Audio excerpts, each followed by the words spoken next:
All right, guys, on the clock Tuesday. It's time to talk college basketball. We're going to rapid fire 5 games, give out 4 or 5 picks. Yesterday, the first losing day we've had in the 3-day history of the show. So we'll have to try to fix that today.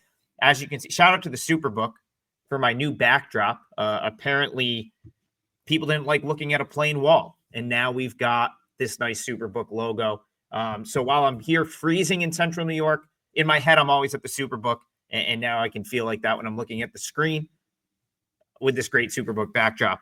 Programming note, tomorrow, no on the clock because I'll be on the road hitting a couple basketball games. But if you're following me on Twitter, at AdamTriggerWT, I'm basically going to do on the clock in real time throughout the day. So we'll get you 4 or 5 different picks. We'll actually get you boots on the ground picks from the ground, from the gym. I'm going to be at the Sacred Heart game in the morning and probably Wagner at night. Haven't decided, but I will hit another sort of Connecticut, New York area game at night.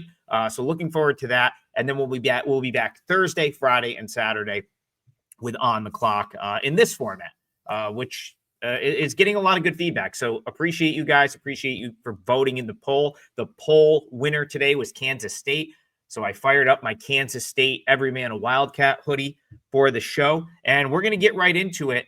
Every time this, as you see, new backdrop, same terrible buzzer. Still working on a better buzzer, but we'll figure that out as well. Every time you hear the buzzer, it means it's time to move on. And we're going to start with the marquee matchup of the day. This is a no-brainer. North Carolina, Florida is the marquee matchup in college basketball tonight. This is part of the Jumpman Classic, Charlotte, North Carolina. So it's a neutral floor, but it's regionally probably more of a regional home game for North Carolina. Obviously, Chapel Hill not far from Charlotte, but I still approach this as a neutral floor game. And listen, I think Florida is insanely talented. I said this on Saturday's edition of On the Clock when we put Florida in our parlay. This team is just really, really good. They're an elite team on both ends of the floor. Their defense is solid. Their offense is solid. I had them top 15 in both categories. Now, I get the argument that you can make with North Carolina here. They've played everyone. They've played Kansas. They've played Dayton, Auburn, Michigan State, Alabama. They've played a more impressive schedule without a doubt than Florida has played this year. But the couple things I really like, first of all, Florida's just got better players. And I think that's like, people would probably argue with me about that. But I look at this Florida roster. Walter Clayton, a guy I loved when he was at Iona and has blossomed into one of the better guards in the country. I see better players in the starting 5 for Florida and a better coach, no question. Todd Golden's a tremendous coach. I loved what he was doing at San Francisco, and I love what he's doing with this Florida team. I'm in on Florida. I said it over the weekend when they blasted Arizona State, and I will say it again here. It's going to be Florida or pass for me for the foreseeable future. But I do think Florida is willing to play North Carolina's pace. So we'll get to Florida in the parlay section. Actually, let's go right into the parlay section, because if I had to give you a side and total for this game, I would say Florida minus the 3.5 and the over. I don't know that I see either of those. I don't think you can do worse than a split there, because I think Florida's the better team. I think if North Carolina is to win this game, it's probably a high-scoring game. So for marquee matchup, I'm going to say Florida minus the 3.5 over whatever the number is.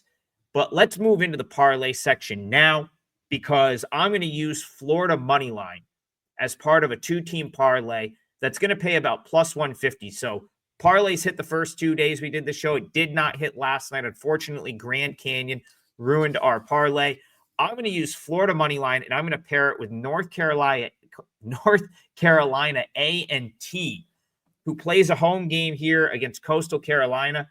They're on an extended losing streak, but they've been playing teams like well above their weight class over the last couple weeks. A lot of bye games in there. Ended up not having Landon Glasper for the Greensboro game that I was at a couple weeks ago, and lost a tough one to Buffalo. This team is very much due to win.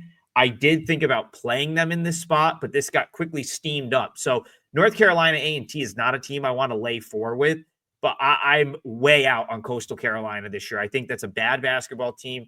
I think they finished near the bottom of the Sun Belt. So I do think A&T finally sort of snaps their losing streak and gets their win here. I'm just not confident enough to lay 4 or whatever the books are asking you to lay at this point. So my parlay for today, it pays plus 150. I think this is a great parlay. Florida money line, North Carolina A&T money line, 2-teamer, plus 150 for both of those teams just to win, in my opinion, is a good parlay bet. So parlay for today, A&T and Florida. All right, moving on. And we're going to let's go to boots on the ground here. Or let's do our total of the day. Forgot about total of the day. And I'm going to go to the Franciscan Cup, Siena, St. Bonaventure down in Albany, New York. I'll start the timer in just a second because I want to talk about this game really quick. Just the setup for this game. This has been a rivalry that's been going on since 2010 when they've actually been playing a lot longer than that, but they brought it back. And I guess we'll start the timer now. They brought it back, decided to call the Franciscan Cup. Did you know there's only 3 Franciscan universities in Division I? 2 of them play in this tournament, or I guess this rivalry, St. Bonaventure versus Siena. Can you guess the third? I'll give you 2 seconds. If you didn't get it yet, you should be ashamed of yourself. It's St. Francis. That's the other Franciscan university in Division I. They're not in the first Franciscan Cup. These 2 teams are. They play it every year. I do understand why people would like Siena here, plus the points. This actually has been a competitive series. It's 8-5 in the 13 years since they've brought it back. But I really like the St. Bonaventure team, and I'm not willing to fade Mark Schmidt and this very underrated St. Bonaventure team that's off to a tremendous start. So I'm going to look at the total here, and I think this one plays under the 127 or 128 points it is right now. Siena, after their poor showing in Daytona Beach, made a concerted effort to start slowing the pace down. They're playing very, very slow, and it's worked out nicely for them the last 3 games. They have a win over Bucknell, a win over Canisius, and they were 1 possession away from beating Niagara. So I think playing slow, getting into the half court really benefits this Siena team. Major Freeman and Justice Schultz can operate in the half court. And St. Bonaventure will, okay. All right. Multiple timers going off means we have to move on. St. Bonaventure will play that type of game, and they will play slow. I'll be really surprised if this one is not settled in the 60s or even the 50s. So we're going to say under St. Bonaventure, Siena for our total of the day. That is at MVP Arena, Albany, New York. I think it's going to be a pretty competitive game, but the number is right where I thought it would be. So I'm going to look at the total, and we'll call it under the total. And that leaves us, we've got 2 more games. We got to start cruising, starting the timer. Let's go boots on the ground here. Let's go back to Dayton. We hit with Dayton in this segment on Saturday when they knocked off Marquette, and Dayton has a huge game coming up on Friday against the Cincinnati Bearcats. So as Marco D'Angelo likes to say, this is a sandwich spot right here for the Dayton Flyers. Massive win over Marquette, beating a ranked team, gets themselves back into the top 25. Now they've got another ranked team on Friday in Cincinnati. And who comes into town on Tuesday? UNLV. They're a double-digit favorite. Why would Dayton really, fully be invested in this game? I've been critical of both of these teams this year, although I'm starting to come around on what Anthony Grant and Dayton are doing. UNLV, I think, is an overrated roster. I think Dayton Thomas is awesome, but they lost the Boone brothers and a couple of their better defenders from last year. So I'm not super high on UNLV as a team. That being said, 11 points does sound like a lot if Dayton isn't fully sort of like, if you're not going to get the top effort. This is one of the best home courts I've been to, but there's no doubt, like Friday night Dayton, Saturday night Dayton is a little bit more electric than Tuesday non-conference Dayton. So maybe you don't give them the full marks for full court. And when UNLV, they can hang with a good team.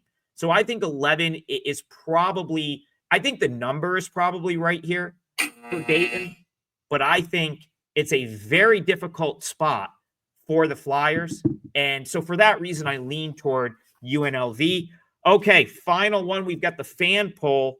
I think Kelly in Vegas swung this a little bit with her comment, but The winner is Drake and Kansas State. So let's finish strong here and talk about this game between undefeated Drake and a Kansas State team that needs a big win. It's on a neutral floor in Kansas City. Again, the Sprint T-Mobile Arena, I believe it's called now. Another kind of, it's a neutral floor, but you're going to have mostly Kansas State fans in Kansas City. And listen, I thought this line was insane. I think it's very, like, you almost have to think Kansas State has to feel a little bit disrespected by the fact they opened as an underdog. I think it rightfully has been bet to Kansas State being the favorite here. It doesn't mean they're going to beat Drake. And that's the thing. Like, from a numbers perspective, I could have definitely understood playing Kansas State +1.5. I even still think if you want to take Kansas State money line here, it does feel like the spot where they might be able to get a big win. But don't underestimate Drake. I've said this all year to this point, and I've saved myself coin by not betting against Drake in spots where it looks like it's time to bet against them. And the reason for that is Ben McCollum is as good of a coach as you're going to find in college basketball. This dude was at the D2 level dominating for over 15 years. And every year his name came up in D1 openings. He finally took the Drake job. He brought some really good D2 players in with him.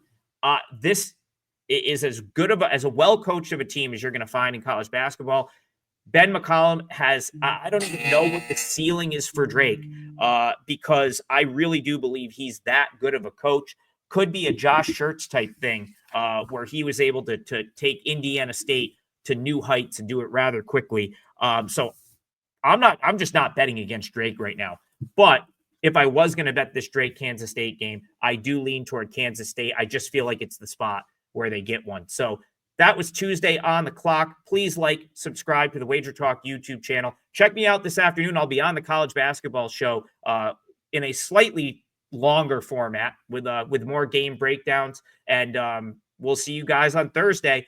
Follow me at Adam Trigger WT. I'll be all over the place tomorrow, and I'll be doing On the Clock on the road. So keep an eye out for that. We'll see you guys on Thursday for another episode of On the Clock.